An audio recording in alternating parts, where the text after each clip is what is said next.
welcome back to another episode of One Step Further. I am Justin Arnold. We have some amazing people on. Of course, my wife again, can't get enough of her, so we brought her back on. But taking over. Yes, Kwame Mason. If you don't know who he is, well, one, I'm going to let him introduce yourself, and then you will know. For those that know, I'm sure you're excited to hear from him today. So, Kwame, why don't you introduce yourself, tell a little bit about yourself, rocking and rolling.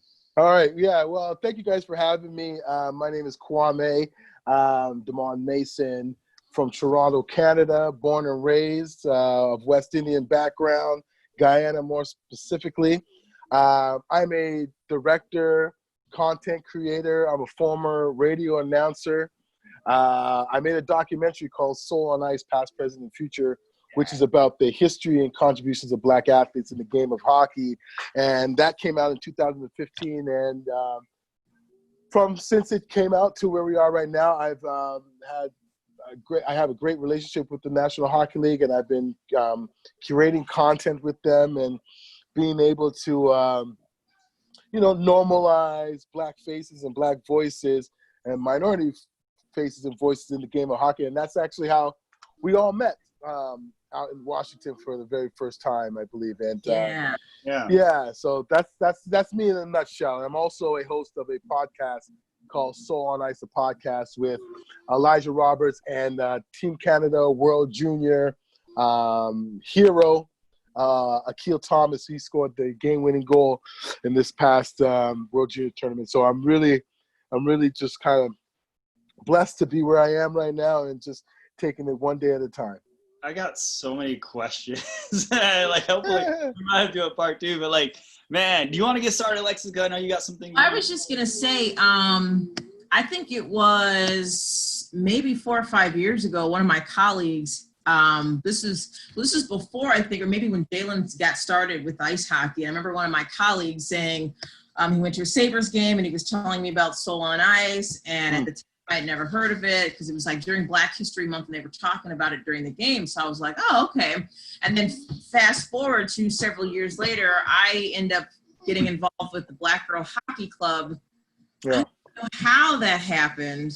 And next thing you know, there was going to be an inaugural meetup in Washington, D.C. for the Capitals Sabres game. So I'm like, let's go. And then found out that Kwame was going to be there.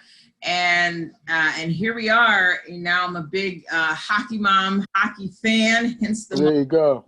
And so, we've been talking a lot about race lately because it's been obviously in the forefront of the media and a lot of what's happening in our country in the United States.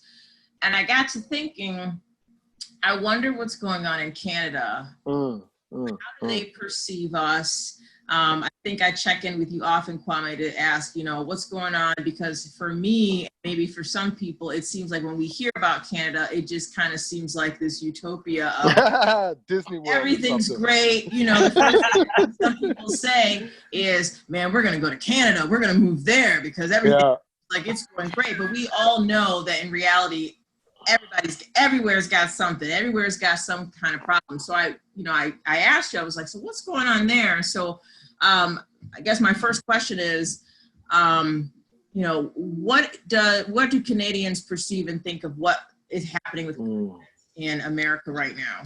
Yeah, I think we're definitely dialed in, and we, as Canadians, we're always dialed in with what goes on in the United States, just because we're such close proximity. And to be honest with you, you guys are entertaining as hell, man. There's always something going on in the States. So that's, right. Watching Canadian news compared to American news is night and day. Oh, man. And so it's interesting. And I feel that's kind of for me personally, it's kind of a bad thing because I know more about American politics than I do about Canadian politics. I just don't really follow it as deeply as I should be doing. But I think the perception here is almost like the same there. You've got your right and your left. You've got your liberals. You got your conservatives. You got your Trump supporters, and you got your non-Trump supporters. And it's very interesting because the same way as I know some American friends have been in positions where they have had to, be in a tough position with people like relatives or family members or friends that are leaning to one side and they just can't believe their mindset. We get it here too. I mean, I had a situation with a friend of mine. When I was doing my film, I had to raise money through like Indiegogo, and there's a guy in Red Deer, Alberta, who I knew when I worked radio there, who donated $500 and was a supporter. And I loved him for that because I needed that money at that time. And fast forward to where we are, when Trump got elected, some of the things that he was saying, I couldn't believe it. Talking about, well, everybody, there's slavery everywhere. Do you know that blacks enslaved blacks? And, what's this Black Lives Matter and All Lives Matter? And it blew me away, So all that being said, that, we kind of have the same conversations as you guys do as well. As far as race relations in Canada, people do look at Canada as if this is a utopia and there's never been any race problems here. When that's far from the truth. The race problems here in Canada have been pretty deep. There's police brutality here. I just think the difference is it's a larger scale in the United States. Remember, Canada is a lot smaller than the United States, so obviously things are going to be expanded even more. But we've had our protests here throughout Canada. For George Floyd, for Breonna Taylor, for those who have died under suspicious circumstances through the police here in Canada. So the same thing has been going on here. Again, that's not at the biggest scale as it has in the United States. And, those conversations actually really resonate too in the hockey space. Canada, being hockey's our big thing here. When the issues have come up around like the National Hockey League, it's a big conversation here. And, just like everything else, you've got your for and you got your against. So we're there with you guys, as Canadians. Americans are our older brother, older sister, and we ride, and yeah, I ride on the side of justice. So I like to hear that. Yeah. You kind of tailed in what I was curious about as far as like, what is your take as far as what the NHL, what hockey has come out, what they're doing currently compared to the history and like how much like your influences into your film, but like as far as like what do you think the hockey is doing right now currently? What are your thoughts? Well, it's very interesting because like there's a lot of different angles you could look at that. I was just on a call with Connor Carrick, Jacob Slavin, and Evander Kane today, and we were talking almost about that very thing. Cool. We were talking about that very thing because, it's like, is the NHL doing enough? What are they doing? And what about the past? And there is some reckoning that has to be spoken of, about their past and acknowledging that this was a past that is not anything they want to really hang their hats on, but at the same time, this is where we're going, and this is how we're going to move forward. And so I feel like, and I've always felt this, that since my film came out, at least for me personally, I can actually tangibly say and speak about what I've seen as far as the initiatives and things that are happening. Can they do more? Yes. Do they need to do more? Yes. But we're starting. I mean, Willie O'Ree, for the past 30 years, has gone around to different NHL cities to talk to boys and girls of color to stay in school and to, love the game and try to introduce them to the game. And he was doing that on his own. But since 2015, when my film came out, there's a lot more conversation about diversity and inclusion. I know from my point, from where I stand, since that time, I've traveled to about 20 different NHL cities to show my film to have Q&As, to talk about diversity, to talk about inclusion, to talk about race in the game. So there are little steps that are being made. Now, where we are right now, since the whole George Floyd thing happened, since Akeem Alu's, accusations against former coaches and all that, the NHL now is on an accelerated mode. Now there's policies being made, and there's a lot more things that are going to be in place going to the future. Because at the end of the day, we have to remember that, this is not about us. This is about having a safe space for young kids of color, of all races, to be able to play in a game where they're not going to be segregated because of the color of their skin or their race, their creed, or their sexual orientation. Yeah, I think that's huge, especially for us. And that's been one of our concerns. And, with our son playing, and not with our son or nearby, but what was it, a couple counties over or something, somewhere in New York State, wasn't it, Alexis, where there was racial, there was a hockey game with younger kids here. So it was brought up in our household. It was just discussion having about it. So it's just man, we would hate, it's rare compared to, 50 years ago. We know we've definitely improved. So, but it's refreshing to hear what you had to say about what the league is doing for the game. So, yeah. More do they need to do to make this a more safe, welcoming environment? You look at what NASCAR did. They took a drastic approach to make sure that, they said, hey, banning the Confederate flag, we want to make sure that we are recognizing that all are welcome here. And so I turned a lot of their base. Yeah, there was a lot of pushback. Away. So what kind of drastic measures will it take for the NHL to say, look, we know that there's some social economical differences that prevent some people, minorities, Black and brown faces, from playing the sport, but we want to accelerate things and move in the right direction. What should they do? Yeah, so for me, I kind of came to this brainchild a couple of years back when I first started visiting arenas, going to games, and having these discussions. And the one thing that I would notice is I would walk into the arena and I'd notice that the ticket takers, security, concessions, cleaners, Black and brown faces. And I would go downstairs to where the employee, sometimes I'd have to go in where the employees go in, and I would just see Black and brown faces all working in these different departments. But then when I would go to the head offices, you've never seen Black and brown faces. So I think the biggest thing that I have been advocating for, that I feel that the NHL and all the teams from the NHL need to do, is they need to have a more inclusive environment, more inclusive hiring practices.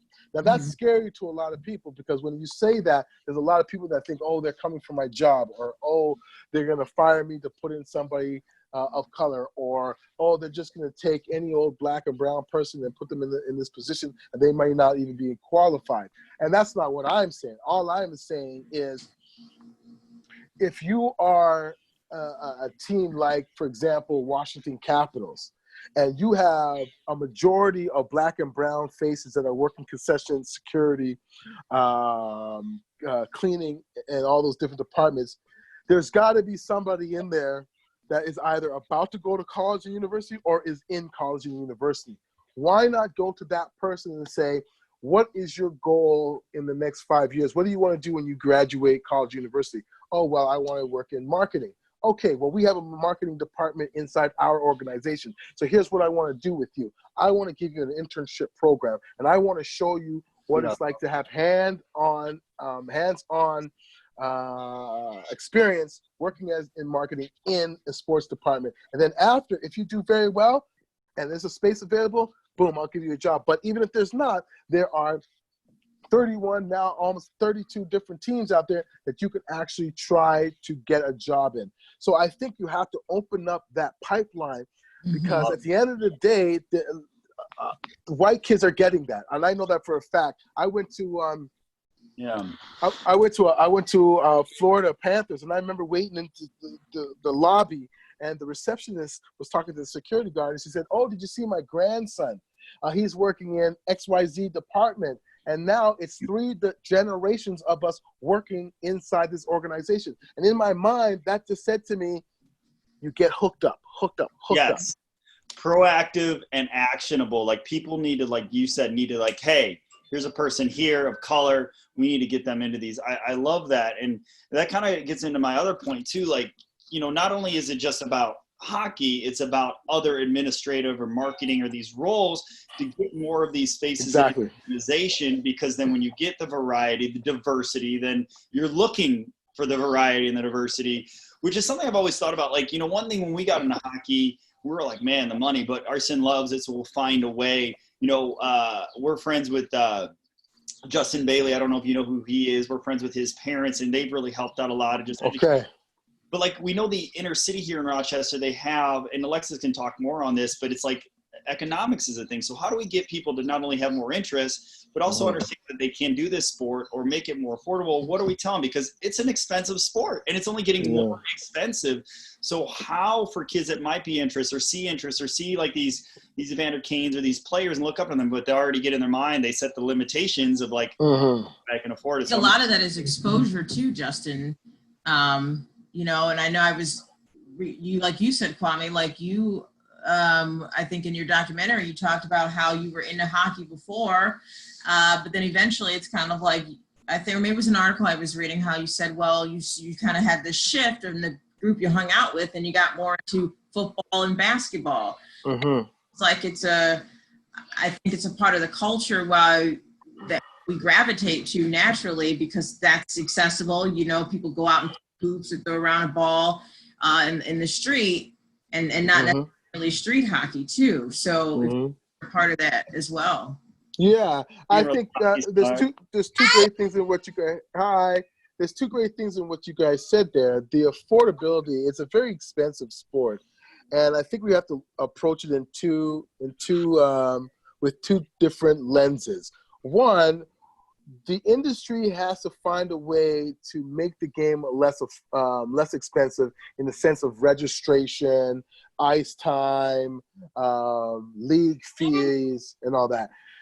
You're not going to get away from the privatization of expanding a player's abilities. That's always been, that always will be. That's how people get their leg up on everybody else, is they spend that extra money. That's in education. That's in every industry that you have to go forward. So that's a lot harder. But as far as the equipment and ice times and registrations into these leagues, they need to be able to find a way to do that for sure. And I think they can do it. It's just how and who is going to be the one that's going to make that happen. With that being said, the other lens I like to look at that in is the sense that when you talk about minorities in the game of hockey, and a lot of people say, well, the game is too expensive, that's why blacks don't play the game of hockey. I have to say to them, well, do you think blacks don't have money? There's a lot of black families out there that are middle and upper class that have disposable income that can, if they really wanted to, put their children in the game of hockey and give them a path where they can either get a college or university education, they can maybe play in the National Hockey League, or just do it as something where they keep themselves fit and have fun and meet a lot of great people. With that, it segues into what we were just talking about, which is the idea of how this game is going to be marketed and promoted to people of color. I think that's one of the issues that keep people of color who do have the type of income to put their kids into the game of hockey away from it, because it's not marketed to them. And if they do a better chance of marketing it to those kids of color that are of a family that can afford it, I think you'd have a lot more people participating in the game. That's something, because that would be awesome. And when you're talking about marketing, I was just thinking about Michael Jordan and the commercials we would see with Gatorade as a kid. You want to be like Mike. Yeah. And that was everywhere. And it related to every kid. Asian, Latino. I think everybody thought, oh, I'm going to be MJ, or you could be. Yeah. So we don't see that. And maybe that has to do with commercials nowadays, but we don't see that as much in terms of, especially hockey. I don't see commercials where it's really targeting the average kid, the everyday kid, all kids. Yeah. Hey, hope you're enjoying the episode so far. We're a little over halfway through, but still more to continue as we talk about some of the history of hockey as it pertains to Indigenous people and Black people. We also cover how do we increase exposure with the costs and everything else. We also talk about taking your life a step further if you want to learn more, or how you can create more diversity, inclusiveness in the league. Thanks for tuning in, and check out the rest of this episode. Where did we leave off? What was that last point? Yeah, so We were talking about, the last point we were talking about was, the Be Like Mike commercials and how that reflected to every boy and girl, no matter what they're calling, they want to be like Mike. And, I think to your point, it's true. The game of hockey is not marketed their players good enough to have that wanting to be like somebody. And I think that's one of the things that they need to do a better job, and especially taking advantage of young players of color. Like, when PK Subban first got into the league, instead of demonizing his antics or how vibrant he was, if they had embraced that, you'd have a lot more players of color or kids of color that might want the game. And another thing too is you have to look at the United States versus Canada aspect of it. For the game, and here's my statement, for the game to really excel where it should be when it comes to kids of color, we're going to need a Connor McDavid, a Wayne Gretzky of color.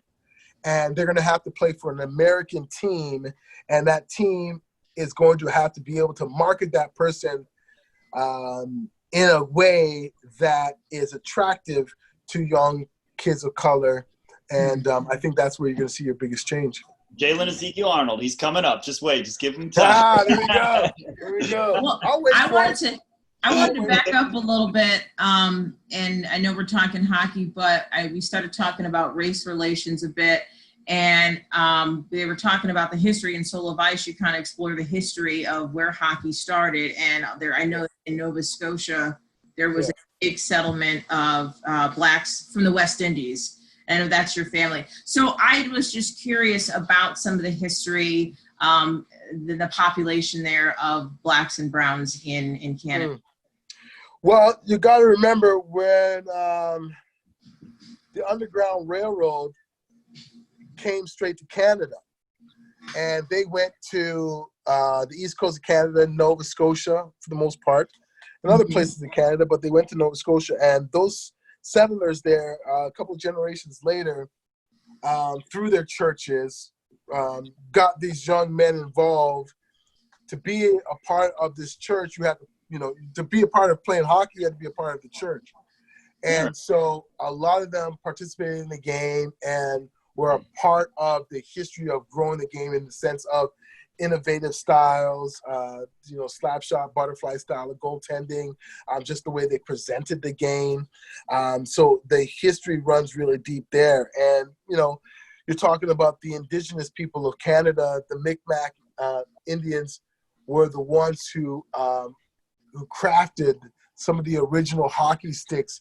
So the Black and an Indigenous history in the game of hockey is deep. And, without those pieces, you don't really get the full picture of hockey today. And that's why it was so important for me to make that film, so that I could, at least from a Black perspective, say, this is another piece of your history that we don't want you to forget about. We want you to include that along everything else. The only other time, there was I think it was maybe 6-piece documentary on the history of hockey, and literally maybe 2 minutes of that whole 6-piece documentary was dedicated to the Colored Hockey League. And it was literally, there was a Colored Hockey League in the 1800s, and then they stopped, and then they went back.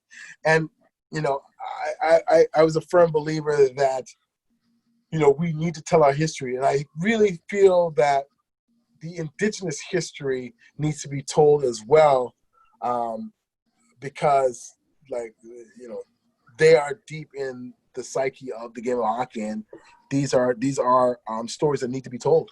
I'm so glad you said that because it's so important. And your movie, for those that haven't seen it, should definitely check it out because it's like, I feel like there's people out there that feel like black people in hockey is a new thing.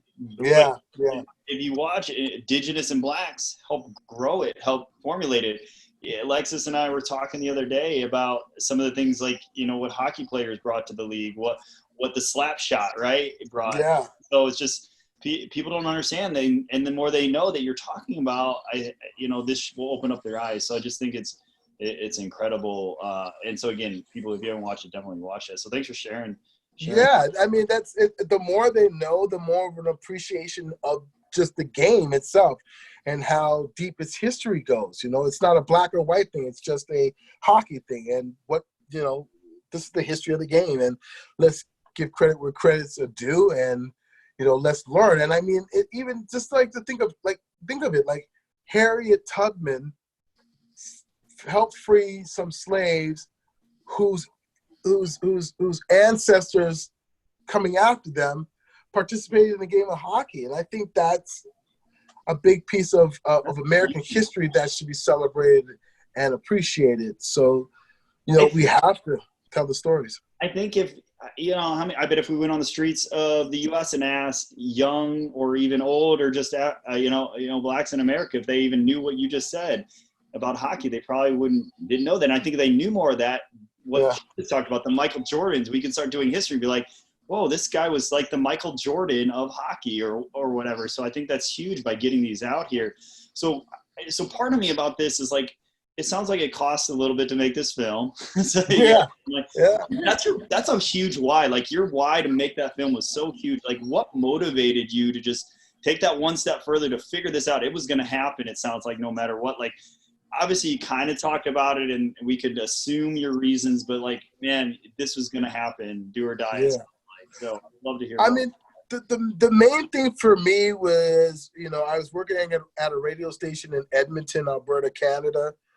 And Edmonton, if you ever go there, it's a hockey town. When hockey gets back to play, one of the hub cities is Edmonton, the other one is in Toronto.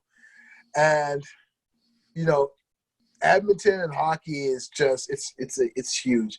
So as a radio announcer there, I had a chance to be around a lot of hockey players there, like George Laraque, Iraqi Torres, Jared Stoll, and those guys we just hung out a lot. And they were such great guys to be around. I always really appreciated how humble they were, and I always thought about them, just like, wow, these guys are very humble for people that are professional athletes.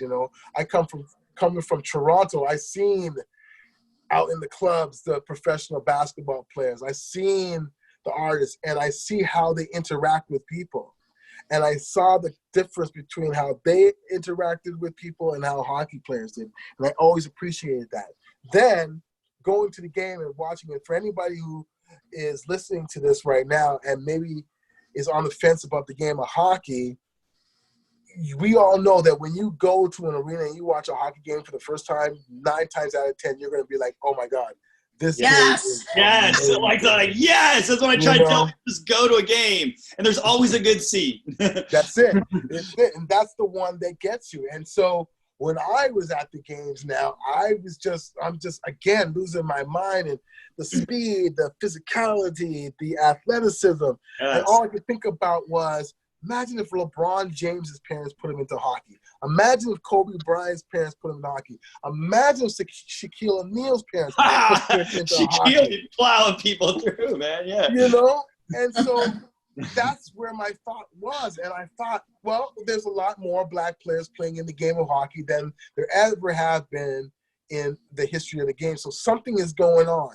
And for those who know their history about hockey, if you look at the 70s and 80s, maybe early 90s, a lot of the black players that played, for the most part, unless you were like an exception like Jerome McGillna or Tony McKegney who played in the 70s, 80s, most of them were used as fighters and as enforcers. And a lot of them didn't come into the league as fighters or enforcers. They were role players. But for some reason, they looked at that black body and said, we're going to put you on the fourth line and you're going to you're gonna, you know, have to put it down a little bit. Man, geez, So, and that. Thanks for sharing. yeah. But all of a sudden, I was seeing that things are changing. Evander Kane, PK Subban, Joel Ward, Wayne Simmons, all these guys were coming in, and they were lights out.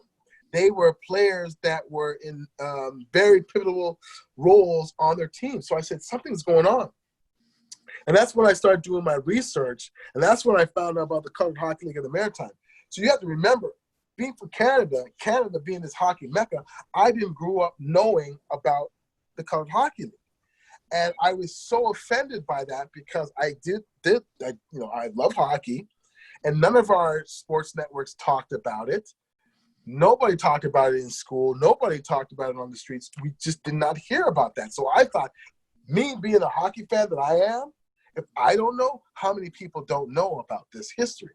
So I thought to myself, well, you know, at some point I'm going to make this movie. And then fast forward to about 2011, it was just a real crossroads point in my life. And I had to get out of radio. And I got out of radio. And then the question was, what are you going to do next? And I just said, you know what, freak it. I'm going to throw my name in the hat, and I'm just going to go for it. I sold my condominium. I basically went broke. Took every last dime I had and just invested it into making this film. It took me 3 years to make it, but you know, all that hard work, all those sleepless nights, all those I don't know what's gonna happen. You know, it paid off, man, because it paid off. Man, I just want to say thank you for that, and it did pay off, and it was so worth it. And I'm so glad you did that because I'm relatively new to hockey, so you know a lot of the names you throw out I might not know, but I know of the newer guys, the younger guys now. But watching your documentary, all these names, I was like, oh my god! And then Val James, who was the first Black American born NHL player, and he played for the Amerks. Yeah, woo woo! Those listen in Rochester. There So that's relevant for me. So I was just like, there's so much I didn't know. I still don't know, but I know I love the sport, and I know how it makes me feel when I watch it. Yeah. Thank you so much for doing that. Yeah, thank you for watching it, and I'm glad you guys appreciate it. And like, you know, Val James in Rochester, he is a legend. Yes. You know? So yeah, our sports director talks highly of him, like just speaks highly of him, says that he's a great guy. Everyone loves him. Yeah. Anything else, Kwame, you'd love to share? Like I said, this podcast is one step further. It's definitely about taking people's lives a step further. If you wanted to get more educated or even learn about the game of hockey or get more exposure or just anything that you think, like if you had 5 minutes to talk to somebody, you know, what would you say to them? Share with them. I would say, give it a chance. I don't want to debate which is the best. I think the best sport to watch and the most exciting sport is hockey. But I won't debate people about that. All I'll say is, let's go and watch a game, then you tell me what you think. And if it's a person of color and they're thinking about putting their kid in the game of hockey and they don't know, and all they've heard was the stereotypes about why blacks don't play the game of hockey, I would just say, you know, try to find somebody that you know, regardless of their color, and just take a moment to kind of investigate what it takes to be a part of the game of hockey. You know, that what I just said was something that Popeye Jones did. And for those who don't know who Popeye Jones is, Popeye Jones was a former NBA basketball player. He's a coach now. He actually played at my alma mater, Murray State University, so I'm going to throw that in there. So there you go. So you know who I'm talking about. Cheesing like heck. Okay, so he has two sons, Caleb and Seth, who are current NHL hockey players. Now, this is a man who played basketball all his life, and then his kids say, Dad, I want to play hockey. Instead of saying, I don't know anything about hockey, let's play basketball. I play basketball, you'll play basketball. He turned to Joe Sackett in Colorado, and he said, Joe, my kids want to play hockey. I don't know what to do. And Joe Sackett said X, Y, and Z. Get them on the ice. Get them skating. Get them to learn to love to be on there. And then the skills and all that, it will take care of itself. So that's the advice I say to people. I say, if your kid comes home and wants to play the game of hockey, don't shut them out because you don't know. Learn something, because at the end of the day, it's about your kids. And at the end of the day, it's what they want to do. So I can concur with that statement. I never played hockey. I've always been a fan. I grew up in Chicago. It wasn't available where I lived. I was a soccer player. I was a Blackhawks fan. And Jalen fell in love with it when Alexis took him to his first game, and he's been playing ever since, and he loves it, and he's really good at it. And I was just like, we'll figure it out, and we figured it out. Life's been obviously a huge part of this. And that's I'm glad you said that. I think that's key. If your kids, you find a way. And for those in Rochester, man, you can reach out to us for sure. And you know what? She is so big because it's like she said, it's like, man, I didn't think we'd find a way to weasel Popeye Jones in this conversation, but we did. I mean, Murray State, for those that don't know. He talks about, he's like Popeye Jones. Well, it's a small D1. Like, we're not known. Hey, when we get a tournament, we lose in the first round, maybe make it to the second. So, like, Popeye Jones is our claim to fame. And in Murray, Kentucky, for those that don't know, I don't want to go on this rabbit hole here, but it's a very open-minded university. But you go on the county over, totally polar, no blacks, KKK still exists. So, Murray State is great. Where he was is great, and it's just cool that you brought it up. I appreciate you sharing that. And hopefully people are listening, give it a second thought or a first thought, and at least try it out. Like, when you're trying your kids out to a bunch of different sports, because it is an amazing sport. Anything you'd like to add, Alexis, or ask? Well, I 100% hands down agree that it is the best sport. It's become my number one. So, and followed by college football. But I'm just curious, but there'll be a follow-up to Soul on Ice and what you're working on. Current project. Right. What you're doing. So there is going to be a follow-up. I was supposed to be shooting it right now, but because of the whole COVID-19 situation, I had to put that on hold, and it will be a part of the National Hockey League. They're going to be executive producers on it. And the next question you're going to ask me is what it's about, and I'm sorry, I cannot say. But I will say this. It's going to be a game changer. It's going to be something that nobody's ever seen, and that's my thing. I want to be able to put us in a position when it comes to creating a game of hockey, just like what we said before, as showing different stories and different things that people aren't used to. And I wish I could tell you more, but it's going to be dope.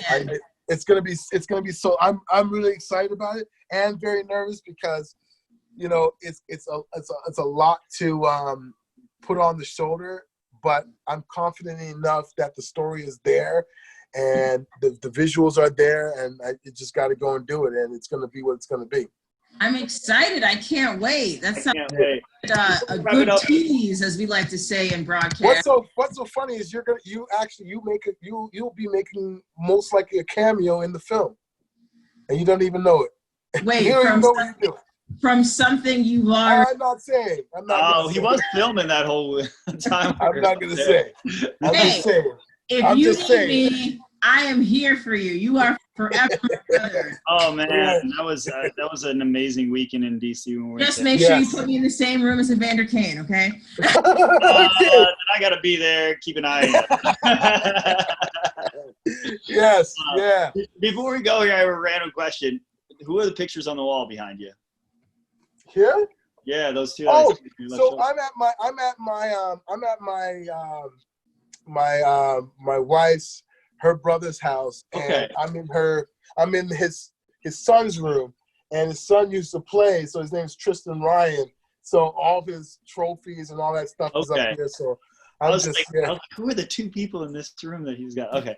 Well, I appreciate it. Thank you so much for your time. For those that are listening, we're definitely going to put some more information if you want to reach out to him below, his social media or whatever. So thank you again, Kwame. This was such a pleasure. I really appreciate it. For those that are listening, hopefully you got some nuggets out of here. Hopefully this moves you a step forward, at least considering the game. If you're already in the game, keeping an open mind on reaching out and helping others that might need assistance in getting to this game. And if it's not the game, like he talked about, marketing, other aspects, to just be more involved, make it the most diverse sport out there, because we're missing out. We're missing out, if you didn't get the point, on so many potential athletes that could play this amazing and biasly, but the best sport in sports. So anyways, thanks for tuning in to One Step Further. Have an awesome day.